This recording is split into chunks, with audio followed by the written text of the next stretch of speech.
To, Oh. Sige na, Nong. Nang Weng, Nang Lalaine, Rizalyn, Annalie, Jenny, Jeremy, Jonah, Michelle, Vilma, Ivan, at Lilia. Nimpa. Bro. Ikaw din dito. Wala sa Nimpa? Steve. Nenfa. Hala, hindi ko na-influence na yung ano ko na lang. Greetings! There's a time for everything under the sun. A time to love, time to hate.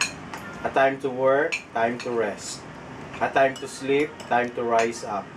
And a time to stay, time to go. My time here had come to an end. We have been together for 5 years and 5 months.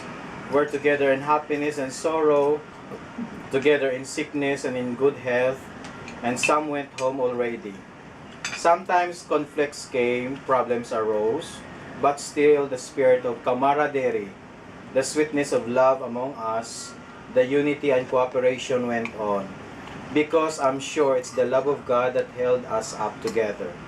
I tried to stay for more than a month after the death of my employer, hoping and expecting that I can still find another job, but it didn't happen. Until I asked God what will be His plan for me. And it came to the point that He wanted me to go back home.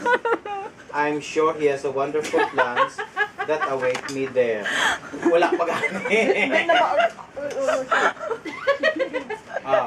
At first, I was in resistance, afraid of what will be my life there in the Philippines.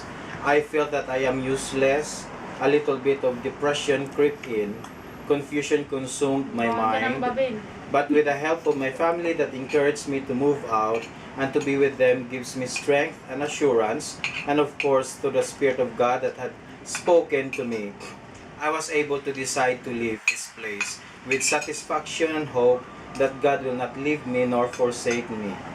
I am grateful and thankful to all of you guys who one way or the other have contributed and shared your life to me here, namely, letter A, to Ate Weng, who unselfishly helped me financially so that I can come here.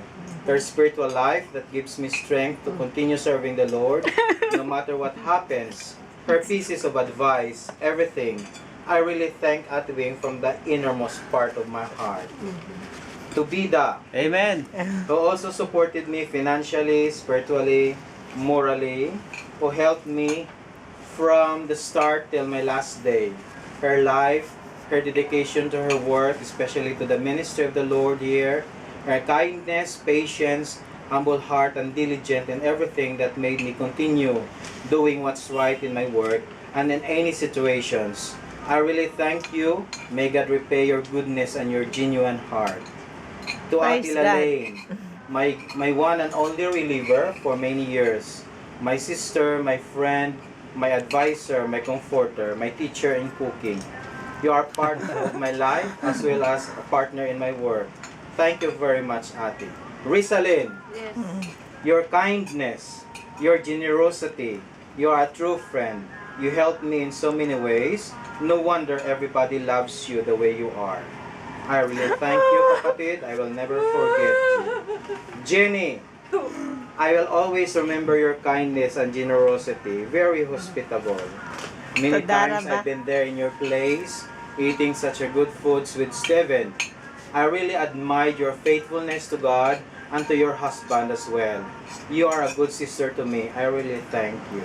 Roda. Jeremy, ever since when we were still in the Philippines, you're already helping me processing my papers. Till here, you helped me in so many ways. A million thanks to you, my dear. I will never forget all your kindness shown to me. My secretary in Beijing. Jonah, you're also a good friend to me. You put God first in your life. Your devotion to God that impresses me. Even the way you work, quiet but perfect move. Thank you very much. Ate Lilia, Michelle, and Vilma, and Nenfa, Ivan. Thank you guys. Such a nice thing knowing all of you. I hope God will bless you and protect your ways. Finally, the hardest word ever heard and uttered is the goodbye. But that's the reality. But that's the reality. Please forgive me for quite some times I offended you through my actions, my words, my attitudes, but from my heart All of you are the best flatmates no one has. Yahoo! In behalf of my family, thank you very much for everything. Till we meet again. May God bless you and keep you. And now and to the years to Naiyak come. tuloy ako ah. Goodbye to you, I love my you. trusted friend. Boom, boom. Oh, tapos na. 5 minutes.